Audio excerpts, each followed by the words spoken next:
Ese kuri wowe umukobwa mwiza agomba kuba ameze ate? Ese koko baguhitishijemo mu bakobwa babiri, umwe asa neza ku isura, undi ari mwiza ku mutima, wowe wahitamo ku mutima?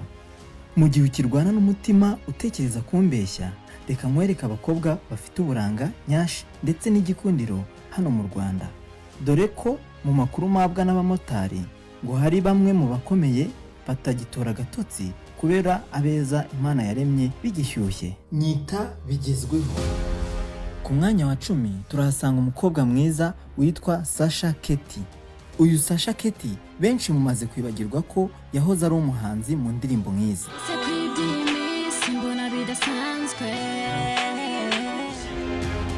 Amazina ye nyakuri ni Agahozo Sandrine. Ubu akaba ari mu bakobwa bigwijeho ababakurikira ku rubuga rwa Instagram, dore ko akurikirwa n'abarenga 55,000.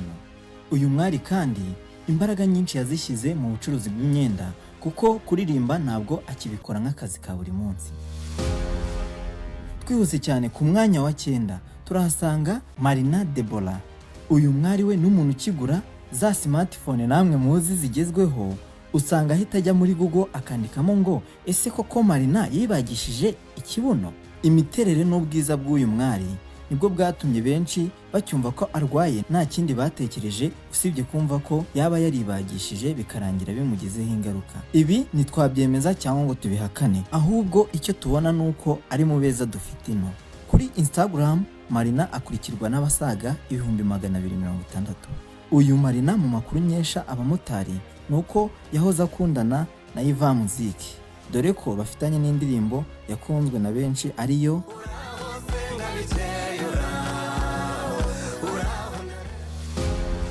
Ku mwanya wa 8 turahasanga uwitwa Pamela Uwicyeza, akaba ari umugore wa The Ben. Uyu Pamela akaba yaramenyekanye ubwo yitabiraga irushanwa rya Miss Rwanda, ndetse nyuma yaho akaza gukundana na The Ben, bikaba biri mu byatumye uyu Pamela arushaho kuba ikimenya bose.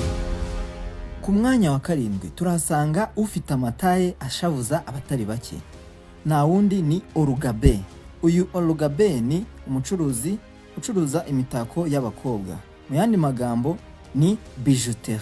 Uyu Oruga yatangiye kumenyekana ubwo yafunguraga konte ya Instagram, bwacya tugasanga amafoto ye yuzuye muri search engine zose za Google. Ubu kuri konte ye ya Instagram agejeje abamukurikira basaga 148, dore ko afite blue tick kuri konte ye. Ku mwanya wa 6 turahasanga umukobwa uteye neza witwa Nkurunziza Agi. Uyu mukobwa azwiho kuba afite uruhu rwiza, nyashi ndetse arambara akaberwa. Uyu Agi yigeze kuza ku rutonde rw'abakobwa bateye neza muri Afurika, ndetse ubu akaba afite iduka ricuruza imyenda. Kuri Instagram ye akurikirwa n'253. Ese wari uzi ko ukanze kuri subscribe ugakanda no kunzogera uhita uba umwe mu banyamuryango babigezweho TV? Ese wari uzi ko ugiye muri Google ukandikamo ijambo bigezweho TV.com uhita ubona website yacu ihoraho amakuru mashya? Fata amasegonda make ubikore, ubundi dukomeze twirebera abo Imana yaremye. Ku mwanya wa 5 turahasanga Shadibo cyangwa se Mbabazi Shadia. Uyu we mwese mwumvaga ko muramusanga ku mwanya wa mbere, ariko siko byagenze.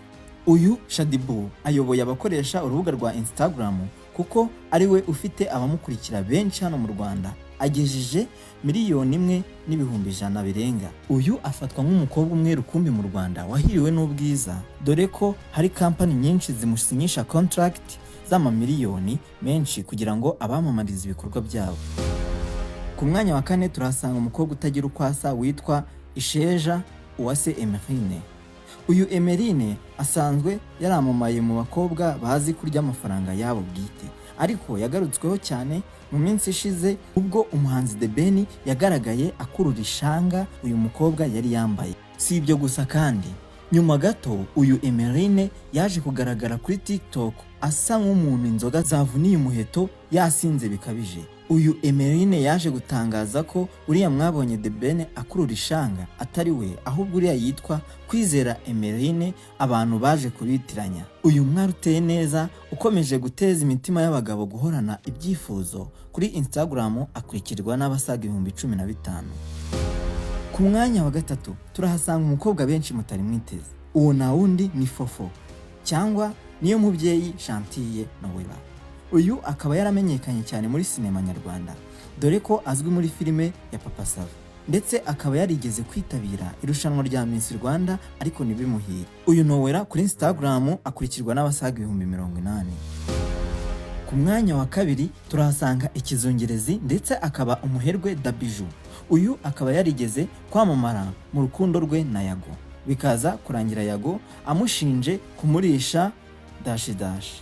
Uyu Dabiju amazina ye nyakuri ni Munezero Rosine, akaba ubwe yarigeze kwemeza ko yibagishije ikibuno kugira ngo arusheho gusa neza, dore ko hari byamamare byinshi byanamusariye harimo na Rudomoro cyangwa se Harmonize. Dabiju kuri Instagram ye akurikirwa n'abasaga 135,000. Ku mwanya wa mbere wowe urumva rinde tugiye kuhasanga? Ese turemeranya kuri uru rutonde? Ibitekerezo byanyu ndabitegereje muri comment.